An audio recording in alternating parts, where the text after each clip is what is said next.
Welcome, Starseeds. This is Oriah, and today we're going to be talking about how we leave our signs and messages for ourselves from a future place and time. So I know we're not really believing in linear time when we are talking about galactic and cosmic connections. However, in this case, just for the understanding, we're going to use linear time. So this video is going to be about my own personal experiences, and it's also going to be about how I started to realize that I was not alone and I had left markers, signs, symbols, objects, and memories embedded and planted in my own being and in my stratosphere. So if you really want to get metaphysical with it, some people believe we are projecting these images. So in that case, we are downloading this material into our hard drive and then projecting it and finding it. Believe in this advanced level of metaphysics or not, you are still engaging with and being entertained by and being educated and awakened by your signs, symbols, messages, and love notes, basically, that we leave for ourselves. So let us begin. I have been experimenting with audio, and I have been going through so many different tests to figure out the best audio quality.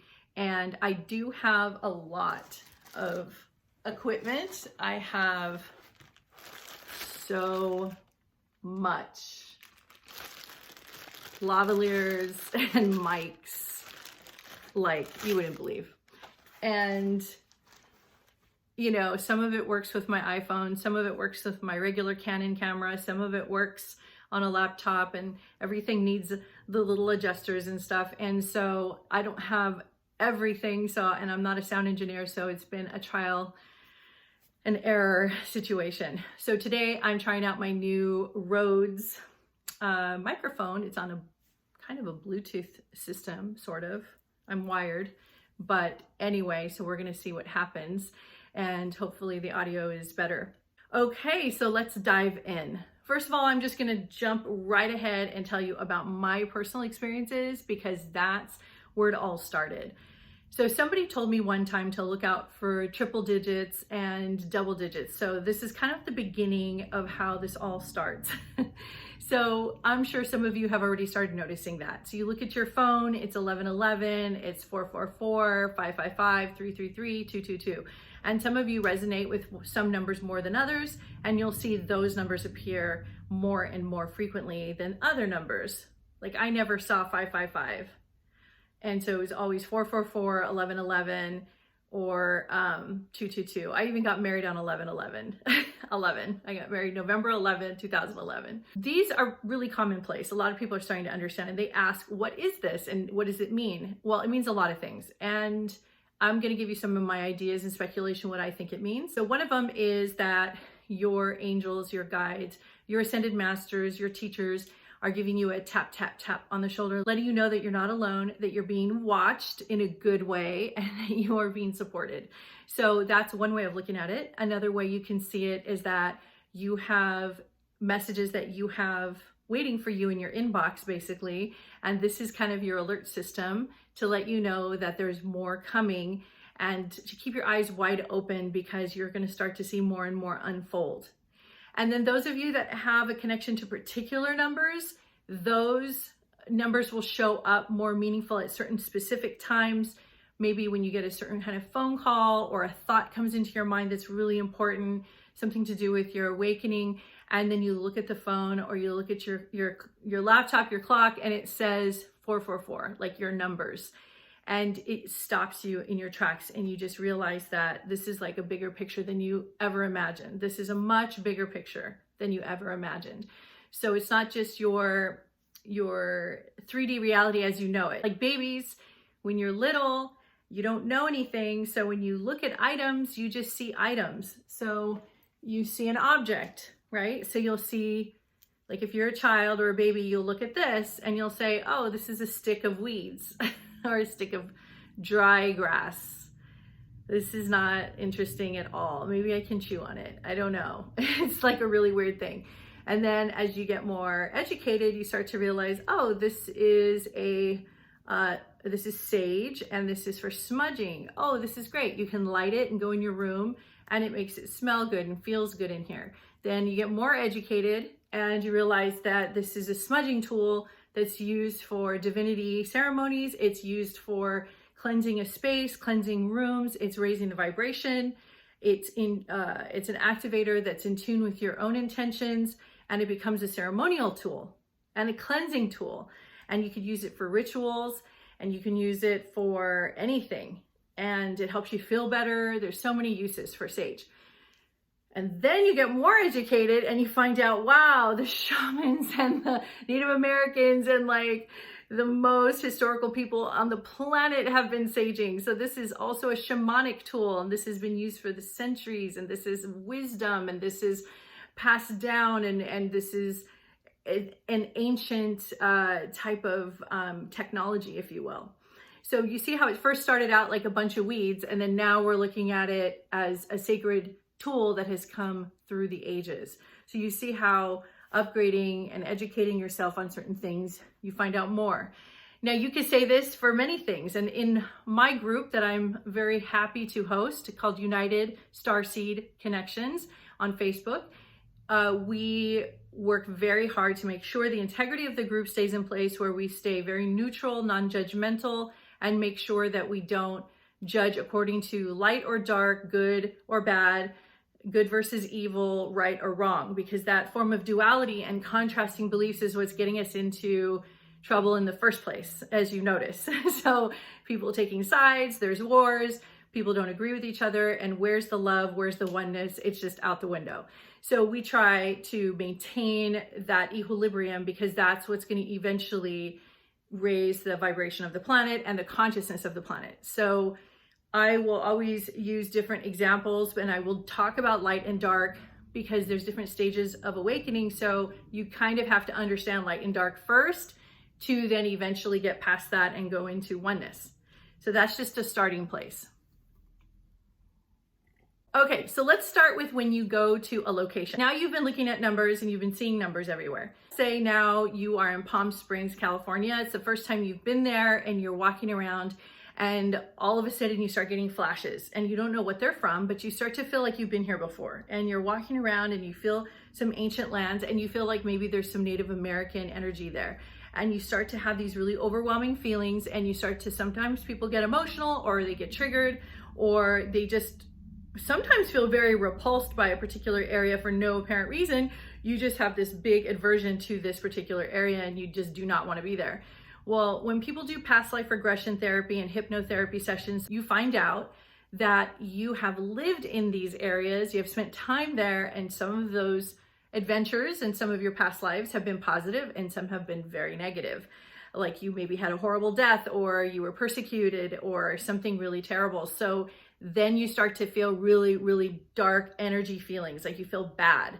So it's good to understand what that is. It's not necessarily that the people that are there, it could be you're picking up on the actual memories of that time period that you lived there, especially the more visceral, and it's not kind of matching anything that's happening. Like people just are enjoying their cafe latte in Starbucks, and you're just like, why do I hate this place?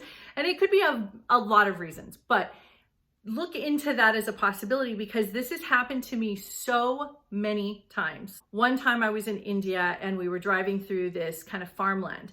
It was a really boring drive. We were going from Delhi to Agra to go see the Taj Mahal, and we were leading our group journeys that we do, our retreats. And I was just sitting there kind of leaning against the window. You know, you just kind of phase out. You're not really thinking of anything. People are talking and you're just kind of looking out the window, and it's just like farmland after farmland after farmland. It's like hours. So you're not like really, you know, super sparked about anything. You're just sitting there, and all of a sudden, I was looking out the left-hand side of the window, and this particular lot of land went by, and I freaking burst into tears. And this entire life just completely, it was like I went into, it's like in Harry Potter when you put your head into like the mirroring bowl or the reflective bowl, and like Lord of the Rings, like I was looking into another life. Like my entire life in that region flashed before me. So I was a young farm girl. I saw how I looked. I saw how I felt, my thoughts, my feelings, my lifespan. I was a farmer's daughter. I was like generationally living on that land, and it meant everything to me. I knew exactly how the cow dung was used. I knew exactly how the little grass huts were built and for what purpose. I knew exactly what time I woke up in the morning, what time I went to bed. I could not believe. It was like it was like an activated portal, like something just burst in me with data, and I was overwhelmed, and I started crying. At first it was like little tears, and then I really started crying, and Riz looks over at me and he's like, "Are you okay?" Oh my God, you don't understand. I've lived here before. And if you've never heard this before, this kind of talk, it's so crazy. You don't understand. People don't understand, and they're trying to figure out like why you're acting so weird. I've taken groups to Egypt, and some people are like, la-di-da, it's super fun and happy here. And then other people are like, oh my God, it's the end of the world. And you just feel so bad. And then I took somebody recently, and they burst into tears, and I held them, and it was such a precious moment. And she remembered all of her past life there, and it was so amazing. So the more you're relaxed, and the more you're able to look past the first thing you see, right? So you look past the first idea of what you think things are, and you look into the second and third and fourth layers in. This is how you're going to start tapping in. Okay. So as soon as you start tapping in, you're going to start feeling things. And when you start feeling things, you're going to notice it doesn't match what's happening on the outside. So like, it could be the most boringest day, but you'll get this huge premonition or this huge idea or feeling of something you've done in the past, and even in the future. Since we don't live in a linear timeline, you can flash into your future that you've lived, like way into the future. I've gone like 1,000 years into the future. I've walked on like highways and systems that were like not used by cars, but they're like used with people. And there was like high rises and like these windy kind of bridges, and there was like trees everywhere, and it was super, super in the future, and I loved it. This is where a book I want to recommend comes in. It's called Journey of the Souls by Dr. Michael Newton. This book literally changed my life and set me on a new course in this area. He was a hypnotherapist.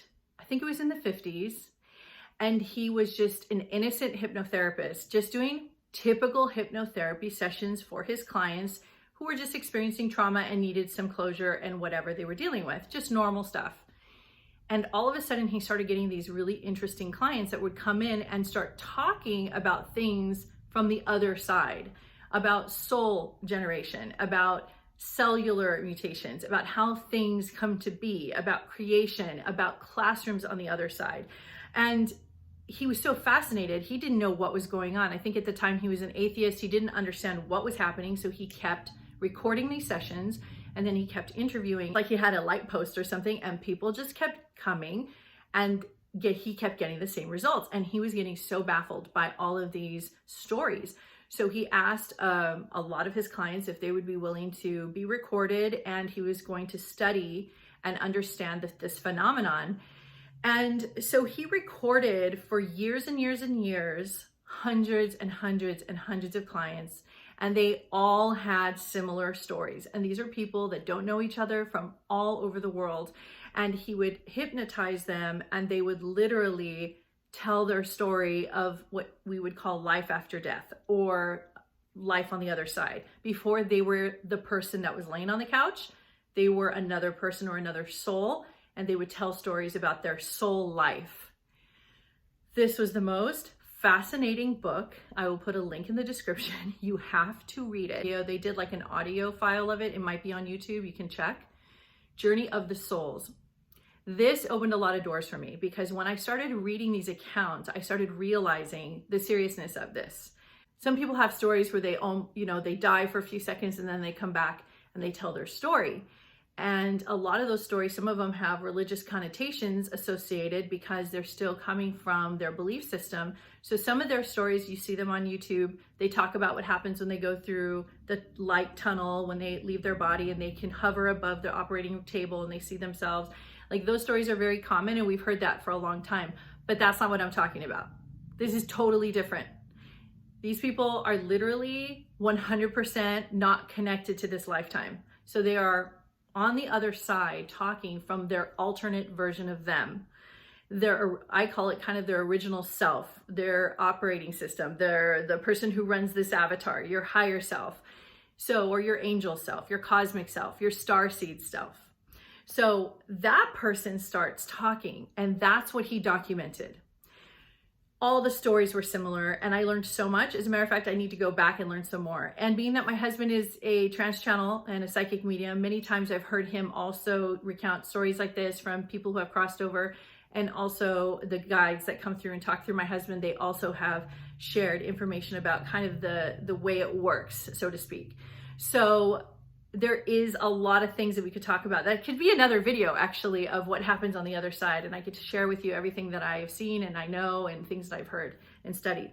As far as leaving messages for yourself, what happens is this. So let's say you're planning on coming to Earth, okay? And you want to meet your twin flame in this particular lifespan. So you and another soulmate that maybe have, and I say soulmate because you're both souls, not soulmate like how we say that's a twin flame or a soulmate. I'm talking about you're disembodied. You're not in your human form. You're a soul. And you connect with another being on the other side that is of like mind, that feels like you, or you are coming from the same unit. It's like an oversoul. You're both coming from the same oversoul. So you decide that you're going to split up and go into these bodies like fractions, fractals. You are separating yourself into different beings. So in this case, you're going to send a part of you out there in the world, and that person's going to be your twin flame and meet you on Earth. They're going to maybe be born before you, same time as you, or after you. It could be in any part of the world, and they can be speaking any language and have a totally different life than you altogether. And then you also have your split, your DNA and soul memory of this person. You will leave each other notes, little programmed messages that when you do meet on the other side, which is Earth, because I'm coming from the perspective that we're not embodied yet. So you come to the Earth and then you connect and you recognize each other and there's a spark. Now, soulmates do this all the time. You meet people all the time you have a spark with, and some you don't understand why. You just connect and go right into conversation like you've known each other forever. You pick up right where you left off and you go off and enjoy your friendship. Some last forever, some just for a time. It depends on what you're here to experience with each other. Soulmates, the same thing. People who get married and have partnerships with soulmates, they're like friends. They challenge you. They're really great activators. They're here to help progress and move along your evolution. So that's fantastic. But I'm talking about twin flames. So twin flames is a whole different topic.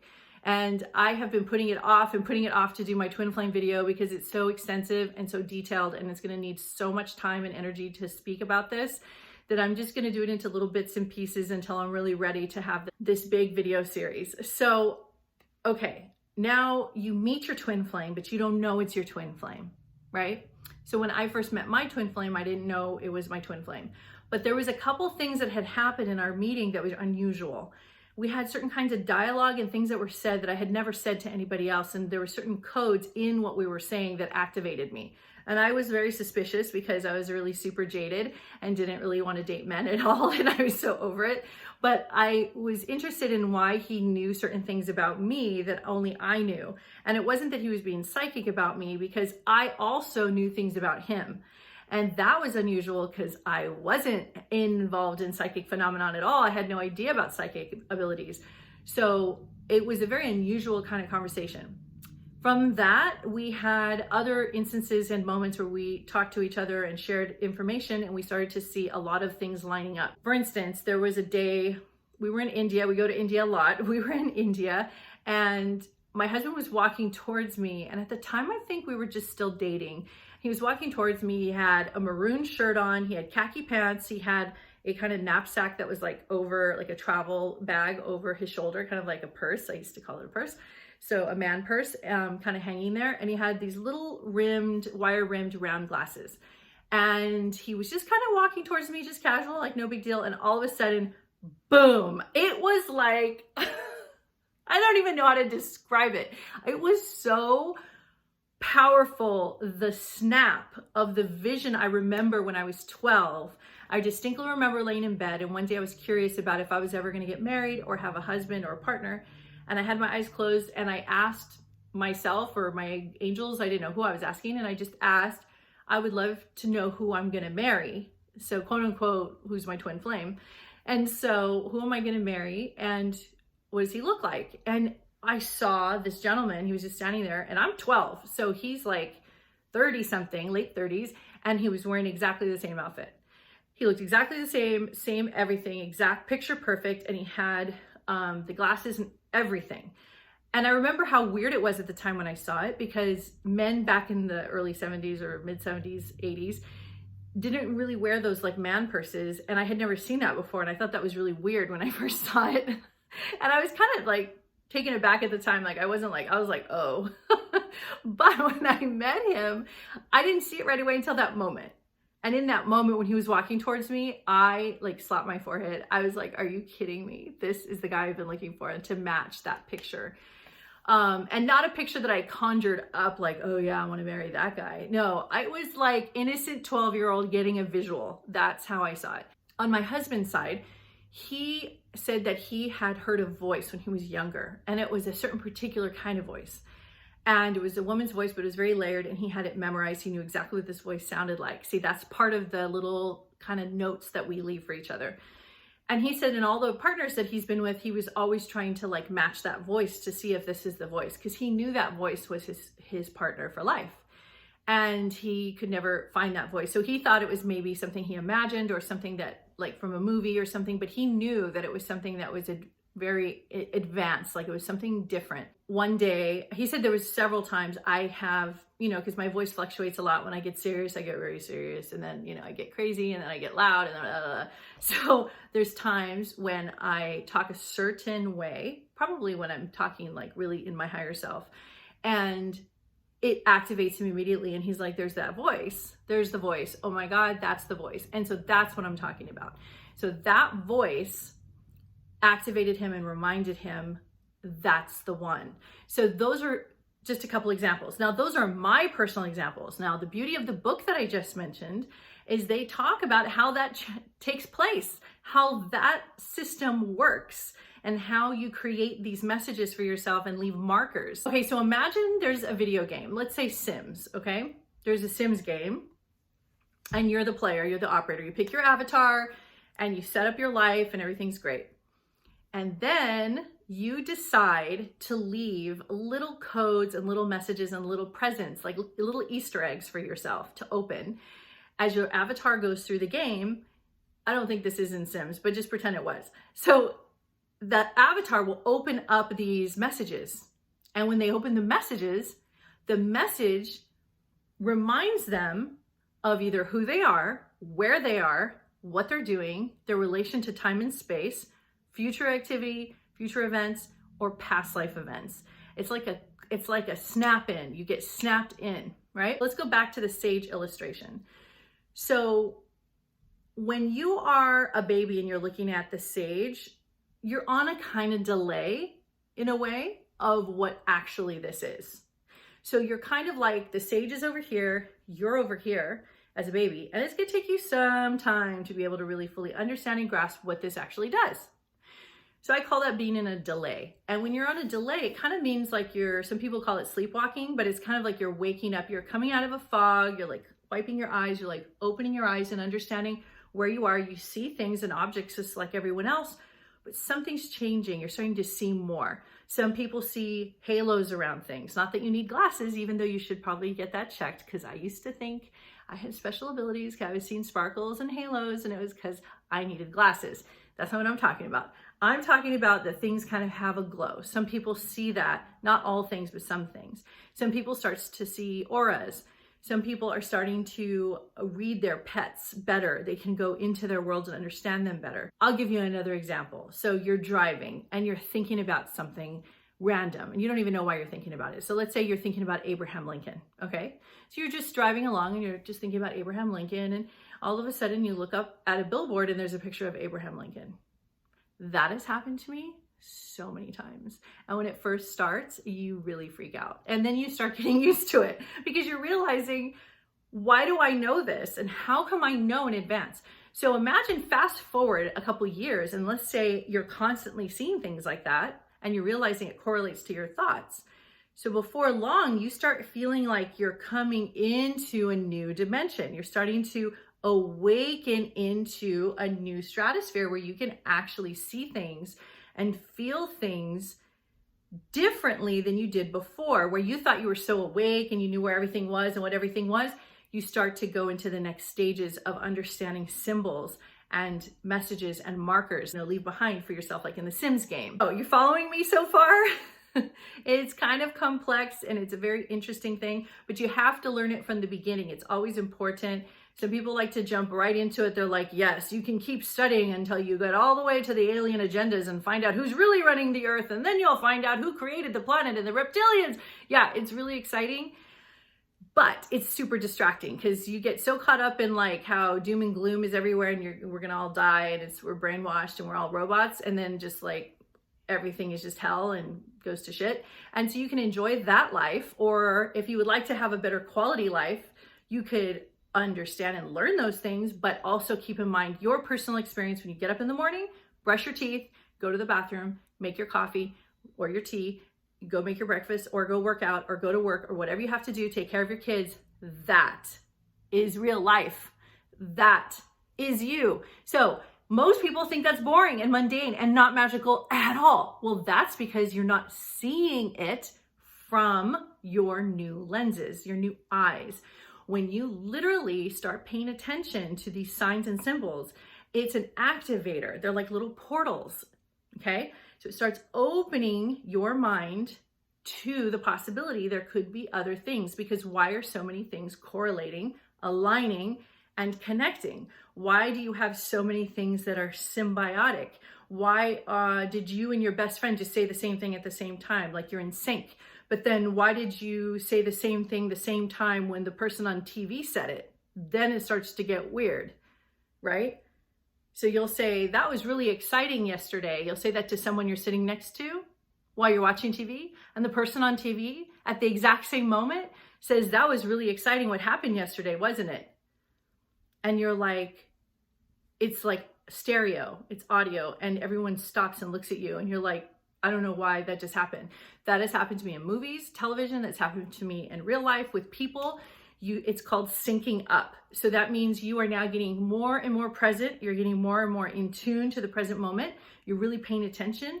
You're really looking at things. You're really asking questions and going deeper. You're not making anything wrong. The whole point of everything I do, I will reiterate 1,000,000 times, is not to make anything wrong. You want to know why? If you make anything wrong, it's a distraction. Okay? And you know what happens if there's a distraction in your life? Look over there. What are you not looking at? You're not looking right here. It's always important to keep a wide vision so you see all the things that are happening in the world and in the galaxies that you can discover, outward, inward, all of it, right? But you're still looking forward. It's like being on a roller coaster, but you keep your eyes open. So it gets kind of scary. You start going up the and then you're gonna go down. Keep your eyes open on the ride of life, because if you don't, you'll hit your head, right? Literally, and or create a car accident, get sick, get hurt, fall, stub your toe, stub your leg, break your bones, hurt your knees, until you stop, pay attention, eyes on the road. Like the teachers used to say, keep your eyes on your desk, look forward, look at the board. Nothing's changed. Got to keep your eyes on the road, look forward. If you could attribute it to anything, flying a plane, a jet plane. If you're going fast in life, keep your eyes on the road. If you close your eyes in the middle of your flight when you are flying, you are not going to be on the horizon anymore. And the ways that you can close your eyes is if you get scared, you close your eyes. If you get distracted or you get hurt or you don't believe something and you feel like you have to double check it within yourself, you close your eyes. Sometimes when you do that and then you are supposed to keep your eyes open, you can make some mistakes, blunders, like you will choose something you shouldn't have chosen for yourself, or you eat something you shouldn't have eaten, or you went on a date with somebody that wasn't really the best for you. You're not paying attention, basically. Yes, there's a time and place for keeping your eyes closed obviously. So meditation is good, and peace of mind and stillness and being with yourself. Of course, all of those things are super important to keep your eyes closed for that. However, there is a time and place where you need to learn how to keep your eyes open, pay attention to what you're hearing, learn about things, not be afraid of things, just learn about them, just like you're in school. And so when you start to learn about these new concepts, it can sound scary at first because you think it's like hocus pocus, but then it starts happening to you and you can't deny that. And that's when it starts to get real. And then it gets visceral, and then you really feel it, and then you want to share it, and you want to tell everybody what's happening around you. Hopefully there's people around you that can hear it and get it, but some people are not there. They may never be there in this timeline. Some are not there yet. So you have to watch that, and just, keep in mind that not everybody's going to be at the same pace and place that you are. So, that's why there's groups and there's support systems and there's friends and there's people you can find that are there with you at different stages, but they can communicate to you about what's happening. Okay. Now you're synced up. You're seeing things everywhere that's reminding you of who you are. You're connecting dots. Things are matching you. You are thinking things, it shows up. You are seeing things, and then you see it out here. I started dreaming about things and waking up, and the very thing would happen. One time I dreamed that my cat jumped on the bed, and I woke up and the cat was sitting on the floor, or she had just walked in and was looking at me. So there's interesting, weird things that you're going to start to experience where you're starting to go more into your multi-dimensional self. Now, as you go into your multi-dimensional self, you're going to start thinking you're losing it, you're spinning, you're kind of like not grounded anymore, and you want to ground yourself. Best way to ground yourself is to go into nature and to connect to the elements. Get into the water, touch the earth, go barefoot, lay in the grass, look at the trees, touch the water, get your hands in soil, connect to the elements, feel the elements, breathe in the air, big cleansing breaths, bringing it in all the way down to your root chakra. That is how you connect. Because when you start going this way, through your crown chakra and bursting through the Kundalini energy of your excitement of life, it starts going up. But guess what? At the same time, you should be going down. So it's like this. So your root chakra, you get more grounded on the planet because you realize where you are. At the same time, you're starting to adventure into the unknown realms, and you start going more out. So as you start going out and you go in, because we're taking this all in, you start expanding up, and then you start rooting down. This all happens simultaneously. It's called being expanded. So you are stretching. You are like stretching out like a baby who just wakes up, and you're stretching. That's why yoga is so good. You just stretch it all out until you start to feel really, really like you're in your body. Okay, when you start doing that and you balance it with plenty of time with elements, big long baths are great. Korean day spas are really great, where you just like sit in these big tubs of water, or go to the desert if you can and get into some natural springs, or if you have natural bodies of water, go in there. Whatever you can do to connect to your environment, because first of all, your environment is consciousness. So you're connecting and grounding into the same place that you're from. So this is a very exciting thing. So once you do this, you now are starting to go into the other realms, which means you're starting to live a multi-dimensional life. Once you're doing that, your dreams are going to be so wild. And on top of that, you're going to start getting a lot of messages, and you're going to start really connecting to what's really going on in the universe, meaning you start to feel vibrations. You start to feel things that are happening on the planet. You can read trends better. You can read patterns better. You can connect to things that are on the other side. During this time, I did have my alien experience, which really enhanced and sped up this process for me. And it was because I was wide open. So, so the alien conversation is still coming, and that's another video. I hope that this answered a lot of questions. I normally, yes, I do actually talk this fast, but I tried to not throw too much or talk too fast so you can understand me, but I tried to get a lot in a short period of time. So I hope that this kind of gave you a beginning of an understanding as to how you leave signs and symbols and objects for yourself to find from your future self to remind you, spark you, and awaken you. Now, if there's anything that I've said that has sparked a memory for you or a realization, please share it below in the comments. People really benefit from your stories, and I would really love to hear from you. So please subscribe to my channel and like and click the bell for notifications so you'll always know when a new video arises. And in the future, I'm planning on doing a live video upload chat. So I'll upload a video and then you guys can chat with me at the same time you're watching the video, and I'll be live with you so we can all chat together while you're watching it. You can ask real-time questions. That's coming. And many more fun things are coming this week. I have an interview with Dennis Strahl again, and we're going to be going deeper into more cosmic metaphysical understandings. Of course, I'm going to be doing these one-on-one videos, a lot of how-tos, and bringing some clarity to particular areas. If you have any topics you would like me to talk about, please leave that also below. And once again, Starseeds, I thank you so much for supporting this lightship and keeping everything going with your energy, your love, your time, your effort, and it's felt, and we all feel you. It's changing all of our lives. Thank you for being in the group, and namaste until next time. And remember, keep your eyes wide open for the ride.